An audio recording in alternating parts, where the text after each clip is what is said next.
Salam saudara yang terkasih, kita berjumpa lagi di channel pelayanan ini dan senang sekali saya berjumpa dengan saudara-saudara. Semoga saudara-saudara dalam keadaan sehat, dalam keadaan damai sejahtera dan sukacita.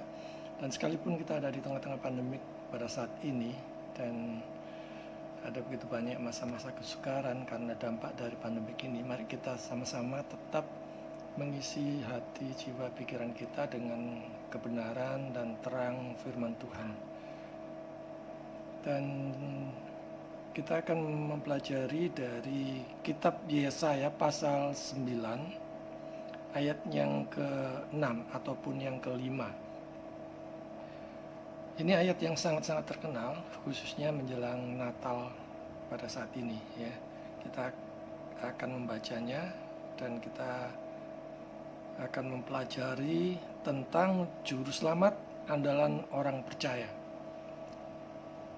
Yesaya pasal 9 ayat 5 firman Tuhan katakan, sebab seorang anak telah lahir untuk kita, seorang putra telah diberikan untuk kita, lambang pemerintahan ada di atas bahunya, dan namanya disebutkan orang, penasihat ajaib, Allah yang perkasa, Bapa yang kekal, Raja damai. Nah, ini ayat yang sangat-sangat terkenal dan populer sekali. Dan memang ini adalah ayat tentang nubuatan kedatangan juru selamat ataupun Mesias. Saudara-saudara yang terkasih, Natal bukan untuk hura-hura dan pesta pora. Banyak kalau kita dengar di momen Natal ini, kita dengar lagu-lagu Natal, khususnya yang berbahasa Inggris, dan kalau kita amati, itu sebenarnya sama sekali tidak ada hubungannya dengan Natal. Mereka hanya menyanyikan hal-hal yang tidak ada kaitannya dengan Natal. Jadi Natal bukan untuk hura-hura dan pesta pora. Ya, sekali lagi. Banyak orang bule yang merayakan Natal dengan hura-hura, dengan sukacita, dengan riang gembira, dengan minum-minum. Tapi untuk apa mereka tidak tahu. Pemahamannya memang belum sampai pada salib Kristus. Jadi mereka tidak tahu Tuhan datang ke dunia ini untuk apa. Nah, adakah kita di antara kita juga ada yang belum mengerti maknanya? Atau bahkan belum tahu siapakah dia, siapakah Yesus itu. Di awal firman Tuhan tadi katakan seorang anak telah lahir. Orang Yahudi menafsirkannya berkaitan, ayat ini ditafsirkan oleh orang-orang Yahudi berkaitan dengan Hizkia. Ya, meskipun Hizkia telah lahir sebelum nubuatan ini diucapkan. Saudara-saudara, nubuatan adalah sesuatu yang diucapkan oleh seorang nabi berkaitan dengan yang akan terjadi di masa depan atau di masa yang akan datang. Dalam nubuatan kitab suci, banyak yang sudah tergenapi. Dalam kitab suci kita, dalam kitab suci Kristen. Termasuk kedatangan Mesias di dalam nubuatan Nabi Yesaya yang kita baca pada hari ini. Ini menunjukkan betapa kitab suci kita sangat bisa dipercaya dan berbeda dengan kitab suci manapun yang tidak ada nubuatan sama sekali. Nah, kalau kita renungkan, kalau nubuatannya itu gagal, terlebih lagi tidak terjadi, ya itu menunjukkan sukar mempercayai kitab suci tersebut sebagai satu-satunya standar kebenaran. Tetapi di dalam kitab suci kita, ada begitu banyak nubuatan dan ada begitu banyak yang sudah tergenapi dan hampir semuanya tergenapi. Dan itu menunjukkan bahwa kitab suci kita bisa dipercaya, kitab suci kita bisa dijadikan sebagai satu-satunya dasar atau standar kebenaran. Bahkan itu adalah sebuah janji yang dimaksudkan untuk membangkitkan orang-orang percaya terhadap harapan, terhadap suatu peristiwa di masa depan. Di sini dia menggambarkan seorang anak yang kemudian akan dilahirkan. Nah, di situ disebut sebagai anak Allah. Nah, istilah ini banyak yang bingung dengan sebutan anak Allah ini. Bahkan untuk membuktikan bahwa dia bukanlah Allah. Jadi ayat ini dipakai oleh kebanyakan orang di luar Kristen atau non untuk membuktikan bahwa dia bukan Allah. Kalau kita cermati, dia disebut anak Allah. Meskipun di dalam bahasa Ibrani, kata anak itu memiliki penerimaan yang luas. Namun pada saat itulah ada sesuatu yang ditambahkan di dalamnya. Artinya setiap orang adalah anak ayahnya. Mereka yang berumur 100 tahun, yang disebut di dalam Yesaya 65 ayat 20, adalah anak-anak dari 100 tahun. Orang jahat disebut sebagai anak kejahatan. Dan mereka yang diberkati disebut para anak berkat. Dan di sini Yesaya menyebut bukit yang subur itu adalah anak kegemukan. Yesaya 5 ayat 1. Tetapi anak tanpa tambahan apapun tidak bisa berarti lain selain anak Allah. Dan sekarang dianggap berasal dari Kristus dengan cara yang mulia untuk memberitahu kita bahwa dengan tanda yang mencolok ini ia dibedakan dari umat manusia yang lainnya. Dia hanya satu-satunya manusia yang tidak berdosa. Lantas banyak yang mungkin akan bertanya, hakikat manusia kan berdosa. Dosa bukan hakikat manusia, saudara. Pada saat Adam belum jatuh di dalam dosa, dia juga sudah disebut manusia. Nah, kalau kita mengatakan anak kucing, ya itu berarti itu adalah kucing. Anak kuda, itu adalah kuda.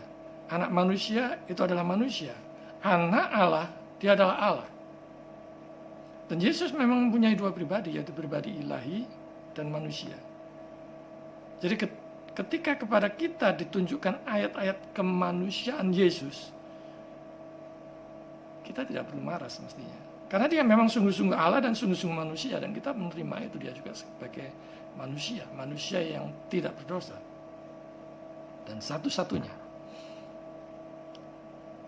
Jadi ini mengacu pada suatu nubuatan. Yesaya mengacu pada nubuatan yang terkenal itu. Yang ada di dalam 2 Samuel 7 ayat 14. Aku akan menjadi bapaknya dan dia akan menjadi anakku. Dan ini kemudian diulangi di dalam Mazmur 2 ayat 7. Engkau anakku, hari ini aku telah memperanakkanmu.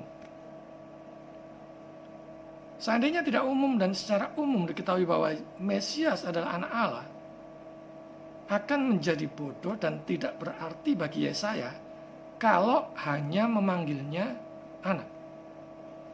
Dengan demikian, gelar ini berasal dari nubuatan yang sebelumnya yang menjadi alasan sang rasul bahwa keunggulan Kristus meninggikan dia di atas semua malaikat.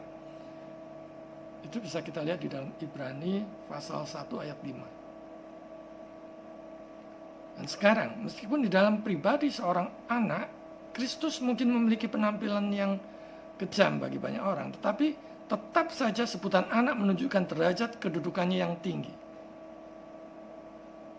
Dia mungkin disebut anak Daud, tetapi lebih wajar untuk menerapkannya kepadanya sebagai Allah. Karena kalau kita melihat gelar-gelar yang disebut di dalam Yesaya ini, itu masih kurang tepat atau tidak tepat jika itu diberlakukan pada Hizkia. Terlebih lagi nubuatan itu belum diucapkan pada saat Hizkia belum lahir. Jadi Hizkia dulu baru nubuatannya. Tentu nubuatan itu mengacu pada sesuatu yang ke depan, bukan ke belakang. Tetapi orang-orang Yahudi mempercayai bagian ini adalah ditujukan pada Hizkia. Kita bisa melihat sekarang betapa kacau balaunya orang-orang Yahudi itu. Telah lahir. Siapa yang telah lahir yang dimaksud itu? Ya, dialah juru selamat itu. Bagaimana kita menyambutnya, khususnya di saat Natal atau menjelang Natal ini? Bagaimana sikap penerimaan kita kepadanya? Apakah dengan hura-hura dan berfoya-foya? Yang terpenting di momen Natal ini, saudara-saudara, menerima dia sebagai satu-satunya Tuhan dan juru selamat pribadi. Dan renungkan, dia lahir di kandang yang hina. Dia dekat dengan orang yang hina. Orang yang miskin dan tak berdaya. Dan hati-hati. Jika saudara cukup puas, cukup bangga, dan bahkan sombong dengan harta kekayaan saudara, semua yang diberikan Tuhan itu ada tanggung jawab di sana untuk berbagi kepada yang tidak mampu. Terlebih lagi untuk dipersembahkan kepada Tuhan, untuk dipakai untuk memuliakan Tuhan. Nah, juru selamat ini, Mesias ini, Yesus ini, dia lahir untuk apa? Di bagian kitab suci yang lain disebutkan dia untuk mencari orang yang hilang, untuk menebus orang berdosa, untuk menyelamatkan jiwa orang-orang pilihannya. Sebagai refleksi saudara-saudara menjelang Natal ini, apa misi dan tujuan hidup saudara? Apakah hanya melulu untuk uang, serta harta kekayaan? Ingat, semua itu yang saudara raih, yang saudara dapatkan, yang saudara tumpuk, yang saudara simpan, semua itu bisa habis dalam sekejap. Karena nilainya hanya sementara. Kita mesti harus menempatkan Kristus di atas tahta kerajaannya. Jadi nubuatan itu menempatkan Kristus di atas tahta kerajaannya sendiri. Dikatakan di sana sebab seorang anak telah lahir untuk kita. Allah tidak hanya akan membawa kembali orang-orang dari pembuangan, tetapi dia akan menempatkan Kristus di atas tahta kerajaannya, di mana kebahagiaan tertinggi dan abadi dapat dinikmati oleh orang-orang pilihannya. Nah, kita melihat di sini kebaikan hati Allah di dalam Kristus yang kekal. Ia menegaskan bahwa kebaikan hati Allah tidak akan bersifat sementara. Karena ini mencakup seluruh periode peralihan di mana gereja dipelihara sampai kedatangan Kristus. Tidak ada cara lain, saudara, bahwa Allah berdamai dengan kita, berdamai dengan manusia, selain melalui perantara, yaitu Mesias. Itu hanya melalui Yesus. Namun, karena semua janji-janji Allah itu didasarkan pada Dia. Ini adalah kebahagiaan tertinggimu, bahwa engkau telah diselamatkan dari kematian. Tidak hanya engkau dapat tinggal di tanah Kanaan, tetapi engkau dapat tiba di kerajaan Allah. Saudara-saudara yang terkasih, kita tidak boleh menelan manfaat yang kita terima dari Allah, lantas kemudian dengan begitu saja segera melupakannya. Tetapi harus mengangkat pikiran kita, hati kita, kepada Kristus. Sang Nabi tidak ingin agar orang-orang ini sepenuhnya dipenuhi dengan kegembiraan yang disebabkan oleh kebebasan yang hanya lahiriah dan jangka pendek semata yang telah mereka peroleh. Tetapi mereka harus melihat pada akhirnya. Bagaimana akhirnya? Yaitu pada pelestarian pemeliharaan gereja sampai Kristus yang adalah satu-satunya penebus muncul. Karena dia harus menjadi dasar dan kesempurnaan dari semua kegembiraan kita. Dia adalah satu-satunya harapan kita.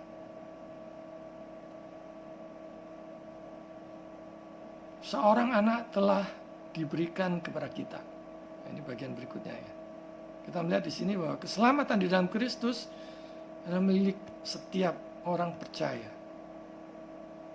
Untuk memberitahu orang-orang Yahudi bahwa keselamatan mereka dan seluruh gereja terkandung dalam pribadi Kristus dan hanya di dalam pribadi Kristus. Pemberian ini adalah salah satu penekanan yang utama dari iman kita. Karena tidak akan banyak gunanya bagi kita bahwa Kristus telah lahir jika Dia bukan milik kita. Karena itu ditegaskan di sini bahwa keselamatan di dalam Kristus adalah milik setiap orang percaya, dan itu adalah pasti, bukan semoga, bukan mudah-mudahan, tetapi pasti. Di sini juga mengandung suatu pesan yang begitu kuat bahwa Mesias tidak sama dengan raja-raja. Mesias berbeda dengan raja-raja umumnya, pada umumnya, yang ada di muka bumi ini, yang telah lahir di muka bumi ini, di segala abad dan di segala zaman. Bahwa Mesias adalah raja yang sejati. Mesias berbeda dari raja-raja yang ada di dunia ini. Dan kita akan melihatnya. Secara tidak langsung ada sesuatu yang kontras antara pemerintahan yang dipikul penebus di pundaknya dan pundak yang baru saja disebutkan. Ia menunjukkan bahwa Mesias akan berbeda dari raja-raja yang malas, yang meninggalkan bisnis dan perhatian dan hidup dengan nyaman. Karena dia akan mampu memikul beban. Jadi dia menegaskan superioritas dan keagungan akan pemerintahannya. Karena dengan kuasanya sendiri, Kristus akan mendapatkan suatu penghormatan kepada dirinya sendiri. Dan dia akan menyelesaikan jabatannya, tidak hanya dengan ujung jarinya, tetapi dengan kekuatan penuh. Dan dikatakan di situ, lambang pemerintahan ada di atas bahunya. Saudara, apakah saudara merasa punya jabatan, punya pangkat, punya kedudukan yang tinggi, sehingga saudara merasa tidak membutuhkan Tuhan, tidak membutuhkan Dia sama sekali, tidak membutuhkan juru selamat? Tanpa Dia, saudara akan binasa. Pangkat, jabatanmu itu hanyalah sementara. Dan kita melihat di sini berbicara tentang salib di pundaknya, di pundak Yesus. Dan pemerintahan yang telah diletakkan di atas bahunya. Jadi baik salib maupun pemerintahan itu ada di bahunya. Kristus memikul salib di pundaknya. Yohanes 19 ayat 17. Dan dengan salib itu ia memperoleh kemenangan yang luar biasa atas penguasa dunia ini.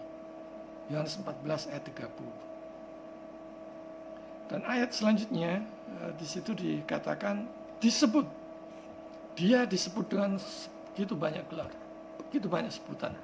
Kita akan pelajari satu-satu. Tapi saya mengajak saudara untuk merenungkan. Jika saudara hormat kepada raja, kepada presiden, ataupun perdana menteri, terlebih-lebih lagi saudara harus tunduk, harus hormat dan patuh kepada pencipta langit dan bumi ini.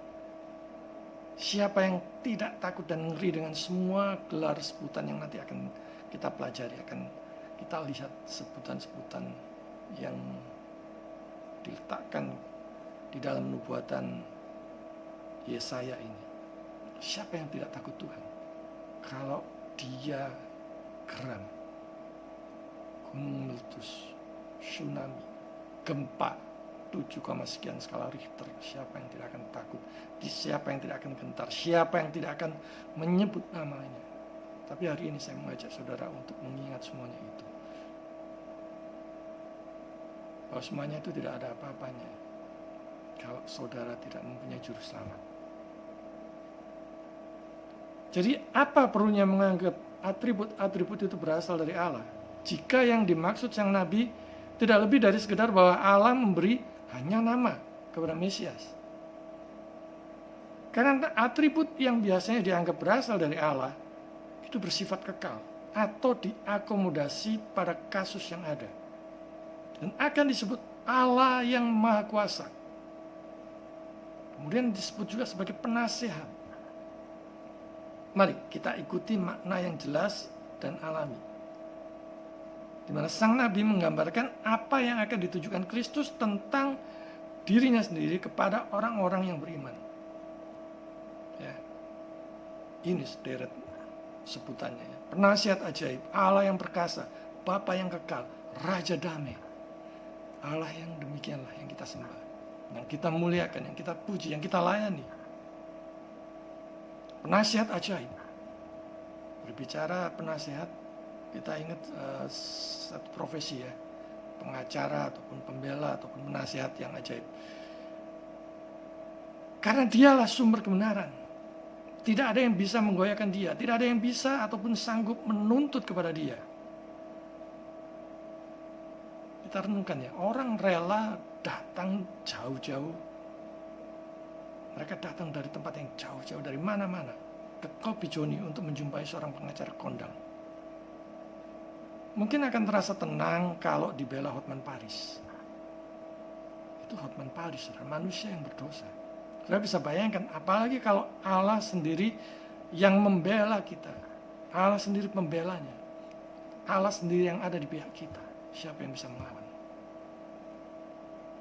Jadi saya tidak tahu apa yang sedang menghadapi saudara, persoalan yang mungkin ada di benak hati saudara yang saudara alami saat ini. Tapi percayalah, Kalau Allah ada di pihak kita, siapa yang bisa melawan? Tidak peduli siapapun lawan saudara yang begitu kuat, begitu powerful,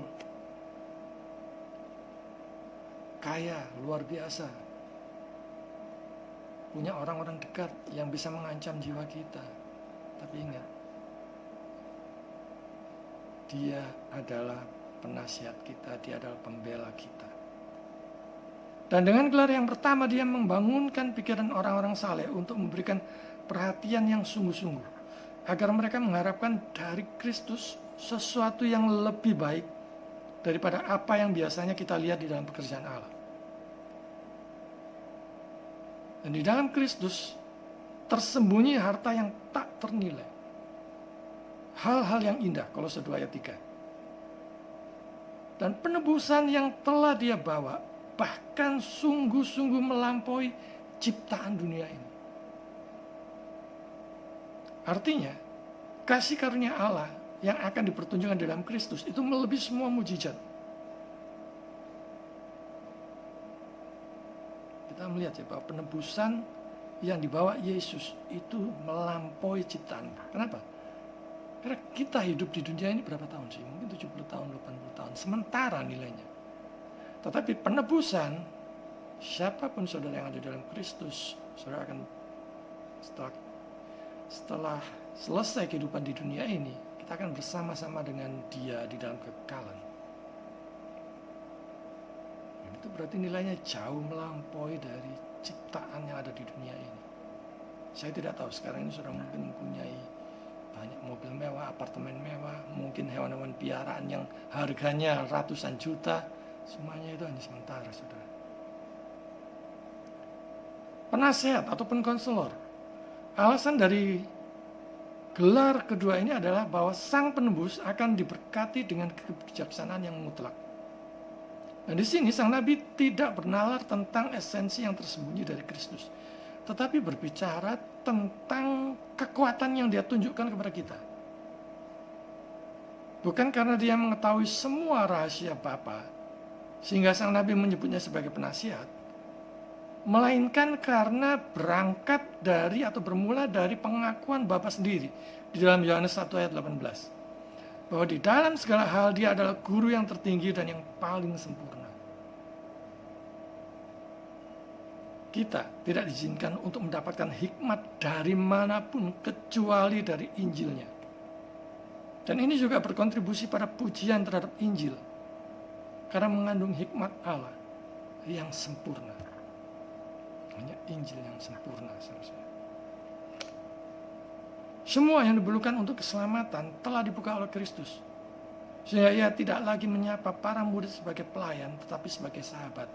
Yohanes 15 ayat 14 dan 15. Dan ini sungguh luar biasa, saudara-saudara. Ia menyapa para murid kita yang percaya ini bukan lagi sebagai pelayan, tetapi sebagai sahabat. Gelar berikutnya adalah Allah yang perkasa. Nah, ini tujuannya adalah untuk memuji kebesarannya. Sang Nabi berbicara tentang memuji kebesarannya yang kita rasakan dan alami dengan iman. Sebagian besar manusia puas dengan namanya saja dan tidak memperhatikan kekuatan dan energinya, meskipun itu harus dianggap yang terutama. Ya. Puas dengan namanya, puas dengan pribadinya, hanya Yesus itulah yang utama. Tapi kita juga mesti harus memperhatikan kekuatannya, energinya, supaya kita beroleh kekuatan darinya. Pada saat problem, masalah, kesukaran dan penderitaan datang, seringkali orang menjadi lemah iman. Tapi kalau kita ingat bahwa Dia adalah Allah yang perkasa, maka ada suatu penghiburan. Dia akan sanggup mengalahkan apa saja, mengalahkan musuh-musuh kita. Dia sanggup dan lebih berkuasa dari semua yang kita anggap tidak ada jalan, pintu tertutup dan sebagainya. Dia adalah Allah yang perkasa. Nah, kita melihat sekarang arti dari kuat, perkasa ini. Allah yang perkasa. El adalah salah satu nama Allah meskipun diturunkan dari kekuatan, sehingga kadang ditambahkan sebagai suatu atribut. Tapi di sini dengan jelas nama yang tepat, Yesaya menggunakan kata sifat Gibor yang artinya kuat. El Gibor. Dari sini kita bisa melihat Kristus adalah Tuhan. Jika Kristus bukanlah Tuhan, itu melanggar hukum untuk kemuliaan di dalam Dia. Karena itu tertulis, terkutuklah orang yang percaya pada manusia. Yeremia 17 ayat 5. Karena itu kita harus bertemu dengan keagungan Allah di dalam dirinya. Sehingga benar-benar berdiam di dalam diri pribadi Kristus. Dan alasan yang sama juga disebut dengan Immanuel. Jadi alasan yang sama dengan disebut Immanuel. Dia disebut Allah yang perkasa untuk alasan yang sama seperti sebelumnya dia disebut Immanuel. Di dalam Yesaya 7 ayat 14. Saudara yang terkasih, jika kita tidak menemukan apapun di dalam Kristus selain daging dan sifat manusia, kemuliaan kita akan menjadi bodoh dan sia-sia. Dan pengharapan kita akan bertumpu pada dasar yang tidak pasti dan tidak selamat. Tetapi jika Dia menunjukkan dirinya untuk kita sebagai Tuhan dan Allah yang perkasa, sekarang kita dapat mengandalkan Dia dengan iman, keyakinan akan kepastian bahwa kita akan selamat. Dan itulah harapan yang terbesar kita. Dia menyebutnya kuat atau perkasa.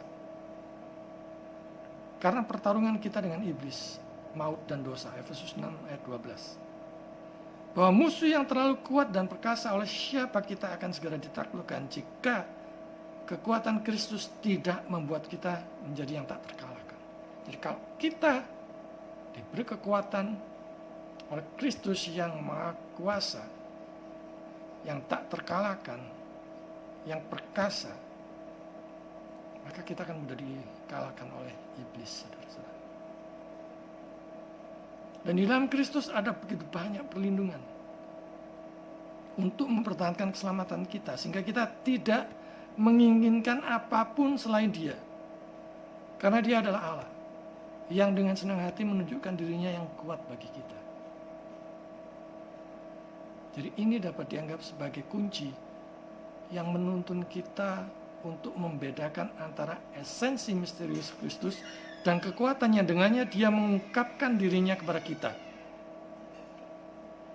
Gelar yang berikutnya adalah Bapa yang kekal. Ini menunjukkan sesuatu yang abadi. Ini menunjukkan keabadian.